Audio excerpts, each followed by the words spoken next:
Hello. जिन बच्चों का बाबू 11th के एग्जाम के कारण सोमवार को क्लास छूट गया है, सोमवार को क्लास हुआ था, और जिन बच्चों का छूटा है उनके लिए हम वीडियो बना रहे हैं। आप वीडियो देख लीजिएगा, नोट्स भी डाल देंगे, नोट्स अपने कॉपी में लिख लीजिएगा। क्लियर है बाबू? चलिए, तो हम सोमवार को क्या पढ़ाए थे वो टॉपिक हम लोग पढ़ते हैं। पढ़े थे त्रिज्या अनुपात। कौन अनुपात? त्रिज्या अनुपात, या इसे अर्ध व्यास अनुपात भी कहते हैं। अर्ध मतलब क्या होता है? आधा। अब व्यास, व्यास का आधा क्या होता है? त्रिज्या। तो किताब में लिखता है त्रिज्या, एग्जाम में कभी पूछ सकता है अर्ध व्यास अनुपात, दोनों एक ही है, इंग्लिश है रेडियस रेशियो। इसका फॉर्मूला लिखा गया है त्रिज्या अनुपात बराबर धनायन की त्रिज्या और ऋणायन की त्रिज्या। तो इसका डिफिनेशन होगा धनायन की त्रिज्या और ऋणायन की त्रिज्या के अनुपात को त्रिज्या अनुपात कहते हैं। सिंपल, धनायन की त्रिज्या और ऋणायन की त्रिज्या के अनुपात को त्रिज्या अनुपात कहते हैं। कोई दिक्कत? क्लियर है? बात समझ में आया? बस इसी के साथ एक और चीज समझना है, यहाँ धनायन जो होता है वो छोटा होता है और ऋणायन जो होता है वो क्या होता है? बड़ा होता है। तो जो छोटा होता है वो है रिक्तिया, जो छोटा होता है वो है रिक्तिया, और जो बड़ा होता है वो क्या है?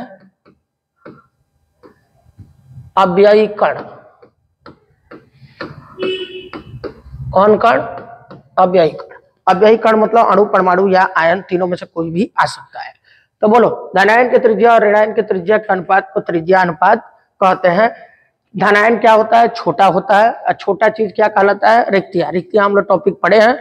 रिक्तिया दो प्रकार का होता है, चतुष्फलकीय रिक्तिया, अष्टफलकीय रिक्तिया। ऋणायन की त्रिज्या, ऋणायन बड़ा होता है, वो अव्ययी कण होता है। ठीक है, अब इसको फॉर्मूला को हम थोड़ा सा बढ़िया करते हैं, देख लीजिए। धनायन छोटा होता है तो छोटा आर, धनायन मतलब प्लस बट्टा ऋणायन, ऋणायन क्या होता है? बड़ा, बड़ा मतलब बड़ा आर, ऋणायन को माइनस से। तो त्रिज्या अनुपात का फॉर्मूला हो गया छोटा आर बटा बड़ा आर, छोटा आर बटा बड़ा आर, छोटा आर बटा बड़ा आर। हाँ, धनायन मतलब प्लस, ऋणायन मतलब माइनस। कोई दिक्कत नहीं है बाबू। ये आयनिक क्रिस्टल में पाया जाता है। आप याद करो, क्रिस्टलीय ठोस पढ़ाए थे, कितने प्रकार का होता है? 4 प्रकार का। धात्विक ठोस, नेटवर्क ठोस, धात्विक ठोस, नेटवर्क ठोस, आयनिक ठोस, आणविक ठोस। लेकिन ये केवल किस में पाया जाएगा? आयनिक क्रिस्टल में पाया जाएगा। तो बाबू त्रिज्या अनुपात केवल आयनिक क्रिस्टल में पाया जाएगा। क्यों? क्योंकि आयनिक क्रिस्टल में ही तो आयन होगा। आयन दो तरह का होता है, धनायन और ऋणायन, और इसका डिफिनेशन भी यही बता रहा है, धनायन और ऋणायन की त्रिज्या का अनुपात। क्लियर? तो बाबू यह केवल आयनिक क्रिस्टल में पाया जाता है। क्लियर? पिछले क्लास में याद होगा आपको, लास्ट दिन जब क्लास कराए थे तो एक प्रूफ किए थे जिसका आंसर आया था 0.414। ध्यान से वो सब चीज इसमें भी दिखेगा। अब देखो, त्रिज्या अनुपात, समन्वय संख्या, संरचना और इसका क्या उदाहरण। त्रिज्या अनुपात मान लीजिए 0.155 से लेकर 0.225 तक है। ठीक है?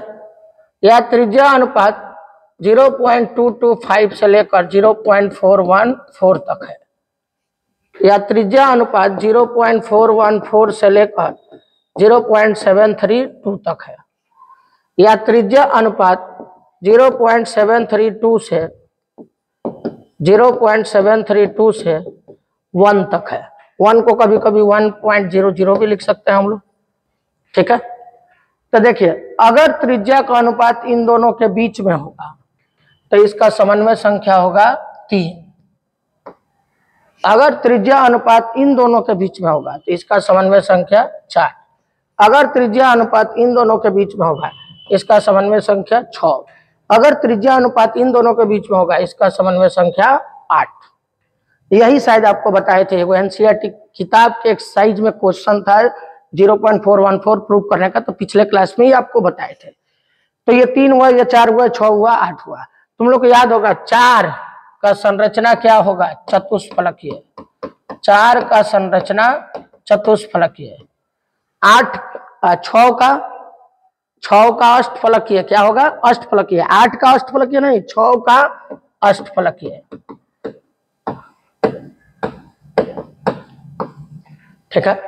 3 का त्रिकोणीय समतल, त्रिकोणीय समतलीय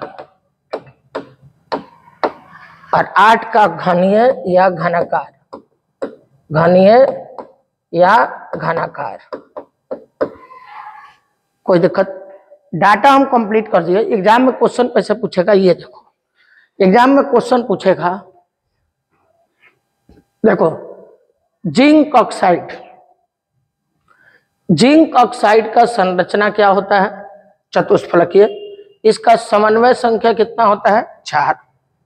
या एग्जाम में ये भी पूछ देगा कि अगर किसी क्रिस्टल का समन्वय संख्या क्रिस्टल का त्रिज्या अनुपात 0.225 से लेकर 0.414 के बीच हो तो उसका समन्वय संख्या कितना होगा? तो 4 होगा। संरचना क्या होगा? चतुष्फलकीय। बाकी ये उदाहरण से भी क्वेश्चन पूछता है।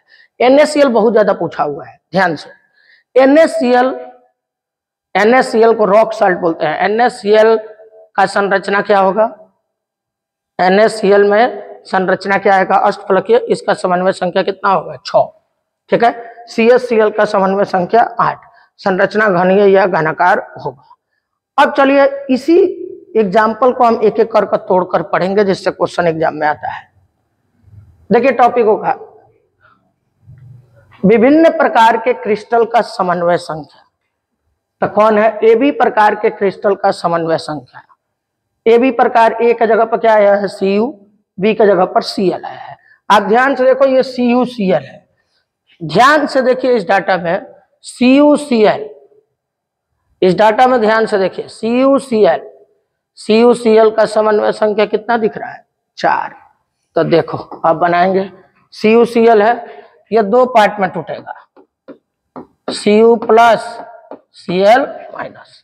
इसका 4 दिया था तो इसका भी 4 आंसर होगा, इसका भी कितना आंसर होगा? 4। तो एग्जाम में क्वेश्चन कैसे पूछेगा?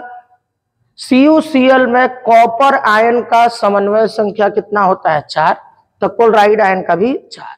CuBr का भी ऐसे ही बनेगा, बोलो Cu प्लस Br माइनस। तो इसका 4 होगा तो इसका भी क्या होगा? 4। अब देखिए यहाँ पर ZNO है। क्या है बाबू? ZNO है। ZNO थोड़ा डाटा में देखते हैं हम लोग। ZNO देखो यहाँ पर है, ZNO है। ZNO का भी समन्वय संख्या यहाँ कितना दिख रहा है? 4। तो देखिए ZNO टूटेगा Zn प्लस 2O माइनस 2 में, क्योंकि जिंक का संयोजकता 2 होता है तो पावर 2 आएगा, लेकिन ये 2 कट जाएगा तो फिर क्या बचेगा? प्लस और माइनस। तो बाबू ZNO का समन्वय संख्या 4 था तो इसमें 4 होगा, इसका भी और इसका भी 4। ZnS, Zn plus 2 S minus 2, इसका भी 4 समन्वय संख्या, तो इसका भी कितना समन्वय संख्या? 4 समन्वय संख्या। तो एग्जाम में पूछेगा जिंक ऑक्साइड में जिंक आयन का समन्वय संख्या कितना होता है? तो 4 होता है। जिंक सल्फाइड में जिंक आयन का समन्वय संख्या कितना होता है? 4 होता है। क्लियर है बाबू? बात समझ में आया? अब देखिए यहाँ पर अब हम लोग को पढ़ना है NaCl। थोड़ा देखते हैं डाटा में NaCl क्या है। NaCl का समन्वय संख्या कितना दिया है? 6।